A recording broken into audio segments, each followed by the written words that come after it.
एक लाइसेंस से 2 फार्मेसी चलाने को अरेस्ट करो, पूरा डिस्ट्रिक्ट वाइज चेक होगा। यहाँ कोई मजाक नहीं करना है। मेडिसिन एंड ऑल का लेकर मोनोपोली चल रही है, सिंडिकेट चल रहा है हमें, तो हेल्थ को लेकर तो सिंडिकेट होना नहीं चाहिए। किसने आपको परमिशन दिया फार्मेसी को बंद कराने के लिए?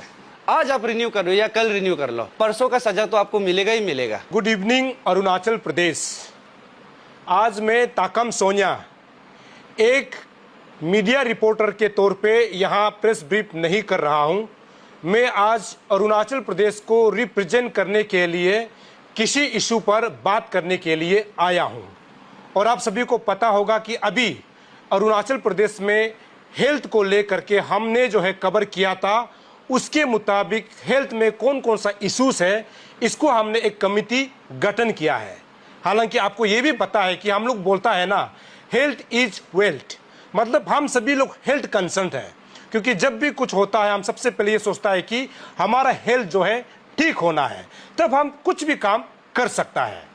इसको लेते हुए अभी जो फार्मासिस्ट को लेकर के हमने जो अभी स्टेट में पूरा जो है सर्कुलेट हो रहा है, आप सभी के नॉलेज में है, इस सब्जेक्ट को लेकर के हमने एक कमिटी गठन किया है और कमिटी का नाम है public rights action committee.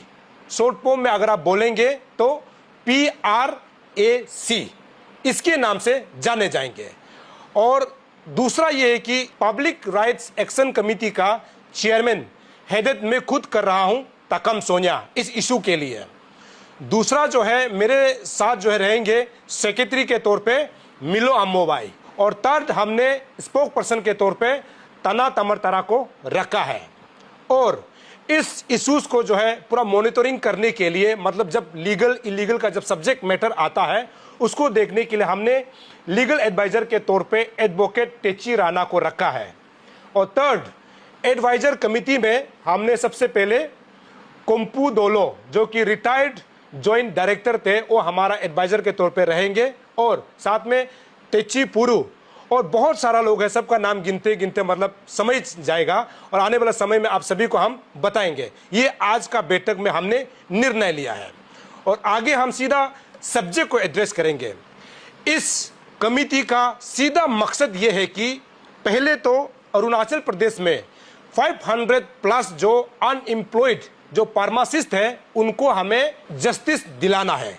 Justice किस प्रकार से होगा आपको बता दूं कि अभी अरुणाचल प्रदेश हेल्थ डिपार्टमेंट में अलग अलग डिस्ट्रिक्ट में, जैसे कि primary health centre, community health centre या फिर डिस्ट्रिक्ट अस्पताल इंक्लूडेड टू ट्रिम्स, ऐसे में बहुत सारा मेडिकल में दवाई बांटने वाला जो है फार्मासिस्ट नहीं है।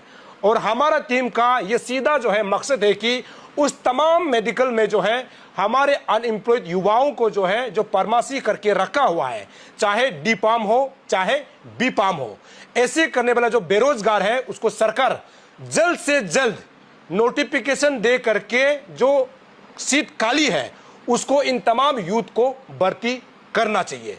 ये हमारा सीधा जो है मकसद है। और ये जो है अनएम्प्लॉयमेंट जितना हमारा अरुणाचल का जो युवा फार्मासिस्ट है उनके लिए है। दूसरा जो है हमने जो दवाइयां बांटते हैं उसके लिए, जैसे कि आपका फार्मेसी हो गया, उसके बारे में आगे जो है सेक्रेटरी जरूर बताएंगे, लेकिन उससे पहले मैं कुछ बातें आपको बताता हूं। फार्मेसी के जब हम जिक्र करते हैं तो फार्मेसी में एक फार्मासिस्ट होना चाहिए। ये आपने पूरा न्यूज चैनल में देखा, अभी जो सोशल मीडिया में वायरल हो रहा है इसको देखा। तो इसको लेते हुए हमने सिर्फ 2 पॉइंट एजेंडा रखा है। एक तो है हमारा अनएम्प्लॉयमेंट लोगों को सरकार जल्द से जल्द इन लोगों को जो है रिक्रूट किया जाना चाहिए। दूसरा, दवाई का चेन किस प्रकार है, आज अरुणाचल प्रदेश में किस प्रकार से मेडिसिन सप्लाई हो रहा है ये जरूर बताएंगे। लेकिन ये 2 पॉइंट है, हमारा मेन मकसद ये 2 पॉइंट है। आगे ये है कि इस इशू को हमने क्यों उठाया। रीजन ये है कि जब ये अनएम्प्लॉयमेंट टीम जो है मेरे पास आया था, उन्होंने कहा है कि ये इशू जो है बहुत जेन्युइन है। उसके बाद हमने पूरा छानबीन किया, डॉक्यूमेंट को देखने के बाद मुझे भी लगा है कि, और हमारा टीम को लगा है कि ये एक जेन्युइन मुद्दा है जिसके वजह से अरुणाचल प्रदेश में बेरोजगार का संख्या जो है बढ़ रहा है। और यही टीम जो है ये चाहता है कि इस इशू को आने वाला समय में सही रिजल्ट तक, सही अंजाम तक हमारा टीम जो है पहुंचा सकता है। और इसीलिए मैंने शुरू में कहा ना, आज ताकम सोनिया एक रिपोर्टर के तौर पे नहीं, एक मीडिया के तौर पे नहीं, एक आम इंसान इस इशू को एड्रेस करने के लिए सिर्फ हम इस कमिटी का जो है चेयरमैन हैं। और मेरे अंदर में जो लोग हैं आने वाले समय पता चलेगा, लेकिन जितना जो इस इशू को लेकर के हम लोग आगे जो है बात करेंगे। और हमारा तीसरा जो ये है कि जो अनएम्प्लॉयमेंट है उनको जल्द से जल्द हेल्थ मिनिस्टर बियोरम वाघे जो है बुलाकर उनके जो है जो अनएम्प्लॉयमेंट यूथ है उनके बारे में डिस्कस करना चाहिए। ये हमारा कमिटी का मांग है। बाकी जो मेडिसिन को लेकर के हमारा सेक्रेटरी जो मिलो अम्मो भाई है ये आप सभी को बताएंगे। थैंक यू हमारे चेयरमैन सर। जैसा आप लोगों को एवरीथिंग बता दिए कि हमारा कमेटी का नाम को लेकर और हमारा ये टीम गठन किया गया है ये मेडिकल इश्यूज़ का ऊपर में टैकल करने के लिए। और एवरी डिटेल्स तो कहीं ना कहीं दिया है आप लोग को कि कैसा करके इशू शुरू है और एट द सेम टाइम क्या प्रॉब्लम है ये मेडिकल सेक्टर में लेकर। तो उसी का कनेक्टेड कहीं ना कहीं ये फार्मासिस के थ्रू से कनेक्टेड ये मेडिसिन को लेकर, क्योंकि मेडिसिन ही है कहीं ना कहीं कल को जाके आपका जान बचाने में काम आता है। और वो मेडिसिन प्रॉपर है भी कि नहीं या सप्लाई प्रॉपरली हो रहा है कि नहीं, और जो हमारा यहाँ का अरुणाचली आदमी लोगों के लिए जो यहाँ का मेडिकल लोग के लिए सप्लाई होना चाहिए था वो प्रॉपरली हो रहा है कि नहीं, उसका ऊपर में लेकर आप लोग को अभी हम थोड़ा सा हल्का सा हाईलाइट कर देता है।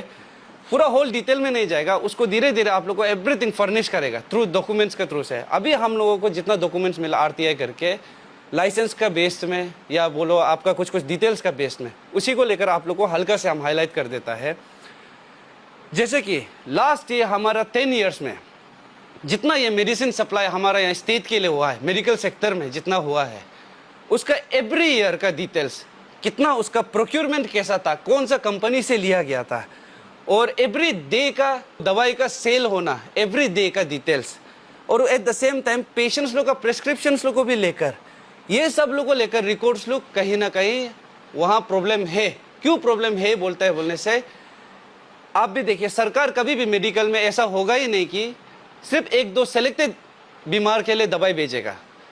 कहीं ना कहीं एवरी बीमार के लिए दवाई बेचता ही है, और वो दवाई हमारा सरकारी हॉस्पिटल और सरकारी इवन ये आपका फार्मेसी लोग में भी मिलता है कि नहीं, वो चीज़ हम लोग को जानना बहुत ज़रूरी है। सरकार सभी बीमार के लिए बेचता है, लेकिन आप लोगों को भी पता होगा हम लोग खुद भी फेस करते हैं ये चीज़ को। जब भी गवर्नमेंट हॉस्पिटल में जाएगा कभी भी आप लोगों को 1-2 हज़ार से एबव वाला दवाई तो मिलता ही नहीं है, लेकिन उसका एक वाल को छोड़ के जस्ट एक वाल का फासला होगा ये साइड में प्राइवेट क्लिनिक में, लेकिन आपको सब दवाई मिल जाता है। इसीलिए ये दवाई का भी कितना प्रोक्योरमेंट जितना रजिस्टर्ड रिकॉर्ड्स सब वगैरह कहीं ना कहीं ये मेडिकल के थ्रू से और जितना ये डिपार्टमेंट के थ्रू से आता है ये सब को भी लेकर हम लोग इंक्वायरी करेगा, और इसका भी अभी कर रहा है, कागज बस मिलना बाकी है। और एट द सेम टाइम आपका जो दवाई है वो दवाई भी एक जेनेरिक मेडिसिन बोल के होता है, जिसको वो होता है आपका फर्स्ट कॉपी वाला मेडिसिन, जो ओरिजिनल मेडिसिन होता है उसका सिमिलर मिलने वाला सस्ता कॉम्पोजिशन वाला मेडिसिन होता है। तो वो दवाई तो नहीं दिया जा रहा है। एवरीथिंग को लेकर डिटेल्स हम लोग आप लोग को फर्निश करके दिखाएगा कहीं ना कहीं। और दूसरा बात फिर यहाँ इवन ये भी सुनने में आ रहा है कि फार्मेसी का जो लाइसेंस होता है, लाइसेंस यहाँ का नहीं हो के बाहर का वाला लाइसेंस को भी यहाँ में यूज़ कर रहा है बोल के, आई मीन बाहर अरुणाचल से बाहर वाला लाइसेंस को भी यहाँ यूज़ कर। और दूसरा इवन फार्मेसी में भी जो फार्मासिस्ट होता है उन लोग डिग्री किया वाला है कि नहीं इसका भी क्लियर नहीं है उसमें। बहुत लोग तो मैक्सिमम लोग तो क्या है कि विदाउट बी फार्मा या फार्मा में डिप्लोमा भी नहीं करके कुछ भी डिग्री नहीं होके ऐसा वाला लोग भी बैठा हुआ है। जैसे सेल्समैन जैसा, सेल्समैन के लिए कोई भी क्वालिफाई हो जाएगा, लेकिन प्रॉपर दवाई बेचने के लिए कोई भी क्वालिफाई नहीं होता है, उसके लिए प्रॉपर डिग्री का जरूरत होता है। तो एवरी जितना यहाँ में 500+ मेडिकल सर्विस सेंटर्स लोग है जिसमें भी फार्मेसी का रिलेटेड जितना है वहाँ हम लोग का प्रॉपर फार्मा डिग्री करने वाला है कि नहीं इसको भी हम लोग चेक करेगा।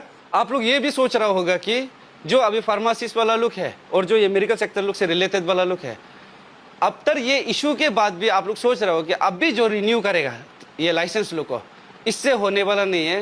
पहले भी बोला है आज भी बोल रहा है, कानून आज आप करने के लिए सिर्फ नहीं होता है, पुराना में आप जो गलती के उसको भी सजा मिलता है। इसीलिए आज आप रिन्यू कर लो या कल रिन्यू कर लो, परसों का सजा तो आपको मिलेगा ही मिलेगा। तो इसीलिए उसके लिए भी आप लोग रेडी रह जाओ, अभी रिन्यू करके भी कोई फायदा नहीं है। तो हम लोग का तरफ से चेयरमैन सर भी आप लोगों को एवरीथिंग बता दिए कि हमारा ये जनरल इन्फॉर्मेशन दिए कि हमारा ये कमेटी क्यों फॉर्म हुआ है। और अभी उस थ्रू में इशू तो चलिए ठीक है, कहीं ना कहीं फार्मेसी का कुछ रिलेटेड था, लेकिन उस थ्रू से हम लोग को इवन ये पता भी चला है कि ये फार्मेसी का थ्रू से मेडिसिन एंड ऑल का लेकर मोनोपोली चल रही है, सिंडिकेट चल रहा है हमें। और वो सिंडिकेट को हेल्थ को लेकर तो सिंडिकेट होना नहीं चाहिए, कुछ अलग चीज़ हो सकता है, लेकिन हेल्थ एवरी इंसान से जुड़ा हुआ होता है। यहाँ कोई ट्राइबल नॉन ट्राइबल का बात भी नहीं है, बात है कि ह्यूमन राइट्स का, बेसिक ह्यूमन राइट्स का, राइट टू लाइफ का बात है। तो इसको लेकर नो कॉम्प्रोमाइज, ये बेसिक फंडामेंटल राइट्स है, राइट टू लिव। तो इसको लेकर कोई मजाक नहीं होगा।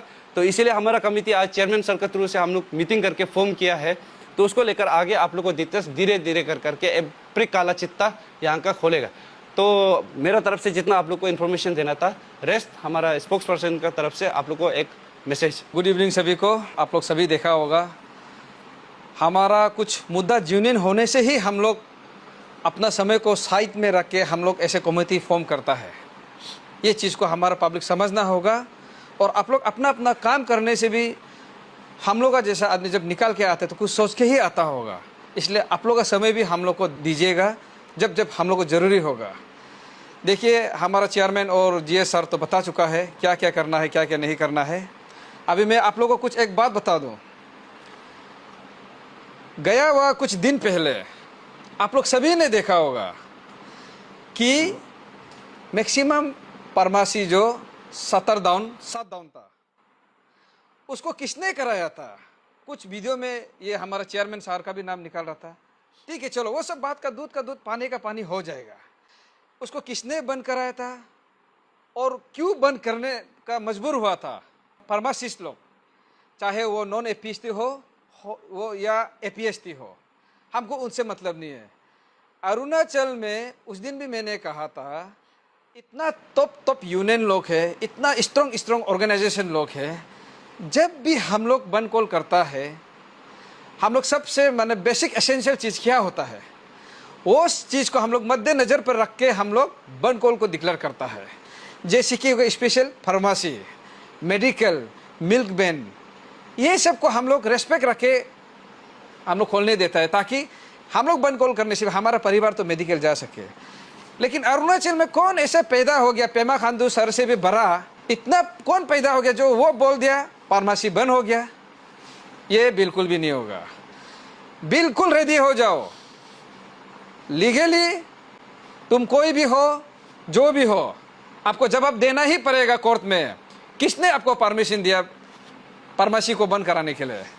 हाँ, इलीगल फार्मेसी तो वो तो करना ही है, वो तो हम लोग तो कल को करेंगे ही, सरकार का मदद लेके हम लोग लीगली करेगा। लेकिन ऐसा यहाँ में कोई भी कुचरा मुचरा यहाँ यूनियन बनाएगा, ऑर्गेनाइजेशन बनाएगा अपना बिजनेस के लिए, और कोई भी एरा गेरा बात करके आप फार्मेसी को बंद कराएगा, तुम लोग फार्मेसी बंद कराए क्या? हमारा बेटा बेटी लोग क्या वो फार्मेसी में जाके दवाई नहीं खरीदेगा? आप जस्ट इमेजिन करके देखो, जिस समय आप लोग फार्मेसी बंद किया उस समय हम लोग का कोई रिलेटिव, हमारा बच्चा लोग जाके अगर दवाई नहीं मिलकर कुछ हादसा हो जाने से बचना था? कोई नहीं बचना था, हम बता रहे। इसलिए जो लीगली तौर पर होता है, हमारा कमेटी का जो लीगल एडवाइजर है वो आपको कोर्ट में बुलाएगा किस लिए बंद कॉल किया था। अभी भी समय है, कौन 7 डाउन करने के लिए बोला था उसको आप लोग नाम को बताना पड़ेगा। यहाँ में ऐसा नहीं है कि कोई नॉन एपीएसटी बिजनेस करके दुकान बंद किया, 7 डाउन किया, हम लोग उसको टारगेट है, ऐसा नहीं है। आप लोग नाम को बताइए। इवन बंद कॉल देने से भी वो इलीगल हम लोग को अपू लगता है, तो बीच में कौन 7 को डाउन कराया था, फार्मेसी को बंद कराया था? नाम को बताइए, खुद अपना आपको आप माप मांग के आइए कोर्ट में, क्योंकि पुलिस थाना में देगा तो कल को रजिस्टर होगा नहीं होगा मालूम नहीं, लेकिन हम कोर्ट से रजिस्टर कराएगा। और जो आदेश दिया है वो आप जाना ही पड़ेगा, उसको आप बिल्कुल भी नहीं सोचना कि आपको हम लोग बोल दिया छोड़ दे। ऐसे हम लोग अपना समय बर्बाद करके कमेटी गठन नहीं किया है। सारा पब्लिक रेडी रही है, हमारा पीछे हमारा कितना सोशल वर्कर, सोशल एक्टिविस्ट है, सबको हम लोग यहाँ नहीं ला सकते हैं। अभी धीरे धीरे करके जो अरुणाचल में सोचता है कि हम लोग अच्छा काम कर रहे हैं, आप लोग कल को हमारा जीएस सर, चेयरमैन सर से कांटेक्ट करके आप लोग भी मेंबर सेक्रेटरी में आने के लिए कोशिश कीजिए। पूरा डिस्ट्रिक्ट वाइज चेक होगा, यहाँ कोई मजाक नहीं करना है। ये है। दूसरा बात, ये चीज़ को हमारा चेयरमैन अभी जो बोला है, जो 500+ हम लोग का जो फार्मासिस्ट अनएम्प्लॉय यूथ लोग है, इन लोग को जल्द से जल्द हमारा जो हेल्थ मिनिस्टर है वीरेन बागे जी, अभी आप लोग को प्यार से बोल रहा है, आप लोग बुलाइए, उन लोग का समस्या को देखिए क्या है क्या नहीं है, आप उसको सोल्यूशन दे सकने से अच्छा है 1-2 हफ्ता का अंदर। अगर कल को यहाँ में लाइसेंस डुप्लीकेट हो गया, लाइसेंस में छेड़छाड़ हो गया, दवाई में अगर नकली दवाई को असली बोल के बेच के आप लोग पकड़ा गया, भगवान ना करे हम आपका भी रिजिग्नेशन के लिए मांग करेगा। सीधा सीधी बात, हमको किसी से लेन देन नहीं है। अगर पब्लिक का साथ कुछ गलत हुआ है, उसके बाद फार्मेसी भी इलीगल तरीके से चला रहा है, ये पूरी हमारा मिनिस्टर सर का अंदर आता है। और ज़रूरी पड़ेगा काल को सेटिस्फाई नहीं कर पाएगा, हम एज ए हमारा कमिटी मेंबर हम बोलेगा कि हम लोग आपका स्टेप डाउन के लिए बात कर सकता है। इसलिए समय बर्बाद नहीं होने से पहले जो चीज़ अभी spark neglected burn the house बार बार बोल रहे, इसलिए अभी समय है, क्लियर करो, नकली दवाई बेचने वालों को अरेस्ट करो, 1 लाइसेंस से 2 फार्मेसी चलाने को अरेस्ट करो, और जो सतरदान करे उसको आप अरेस्ट नहीं कराता है तो मजबूरन हम लोग आपका गिरेबान पर भी हाथ डाल सकता है। धन्यवाद।